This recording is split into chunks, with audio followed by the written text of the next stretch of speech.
नमस्ते दोस्तों, स्वागत है आपका हमारे YouTube चैनल पर। आज के इस वीडियो में हम एक बहुत ही महत्वपूर्ण और बुनियादी टॉपिक के बारे में बात करेंगे, मूविंग एवरेजेस। अगर आप ट्रेडिंग, इन्वेस्टमेंट या फाइनेंस के बारे में सीख रहे हैं, तो यह वीडियो आपके लिए है। मूविंग एवरेजेस क्या होते हैं? आइए सबसे पहले यह समझते हैं कि मूविंग एवरेज क्या होता है। मूविंग एवरेज एक ऐसा औसत है जो समय के साथ बदलता रहता है। इसका मतलब है यह हमें किसी खास समय पर डेटा का ट्रेंड दिखाता है। जैसे अगर आप स्टॉक मार्केट के बारे में सोच रहे हैं, तो मूविंग एवरेज आपको यह बताने में मदद करता है कि स्टॉक की कीमतों में कौन सा ट्रेंड चल रहा है, ऊपर, नीचे या स्थिर। 2. मूविंग एवरेज के प्रकार। मूविंग एवरेजेस के दो मुख्य प्रकार होते हैं, साधारण मूविंग एवरेज एसएमए और एक्सपोनेंशियल मूविंग एवरेज ईएमए।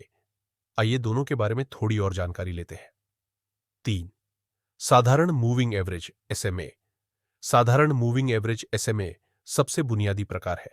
इसमें एक निश्चित संख्या के पिछले डेटा पॉइंट्स का औसत लिया जाता है।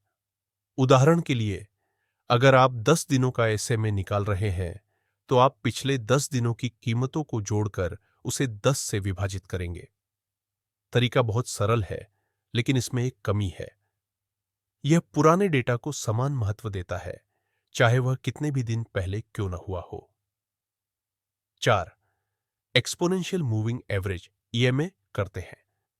एक्सपोनेंशियल मूविंग एवरेज ईएमए की ईएमए में पुराने डेटा को कम महत्व दिया जाता है और ताजे डेटा को ज्यादा महत्व दिया जाता है।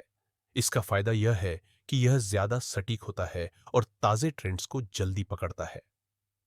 5. मूविंग एवरेज का उपयोग। अब हम बात करते हैं कि मूविंग एवरेज का उपयोग कहां किया जाता है।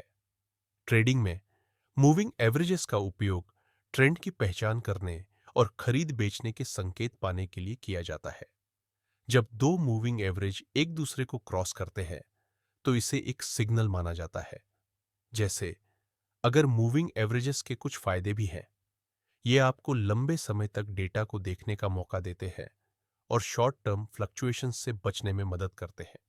लेकिन मूविंग एवरेजेस का एक नुकसान यह है कि ये पिछली जानकारी पर आधारित होते हैं, तो कभी-कभी ये लेट सिग्नल दे सकते हैं। 7. उदाहरण। अब हम एक छोटे से उदाहरण से इसे समझते हैं। मान लीजिए आपको किसी स्टॉक का 5 दिन का एसएमए निकालना है, तो आप पिछले 5 दिनों की कीमतों को जोड़कर उसे 5 से विभाजित करेंगे। फिर आप इसे ग्राफ पर प्लॉट कर सकते हैं और देख सकते हैं कि स्टॉक का ट्रेंड कैसा चल रहा है। 8. निष्कर्ष। तो दोस्तों, यह था मूविंग एवरेजेस का एक छोटा सा परिचय। हमें उम्मीद है कि आपको यह वीडियो पसंद आया होगा। अगर आपके मन में कोई सवाल है या आप किसी और टॉपिक पर वीडियो चाहते हैं, तो कमेंट्स में हमें जरूर बताएं।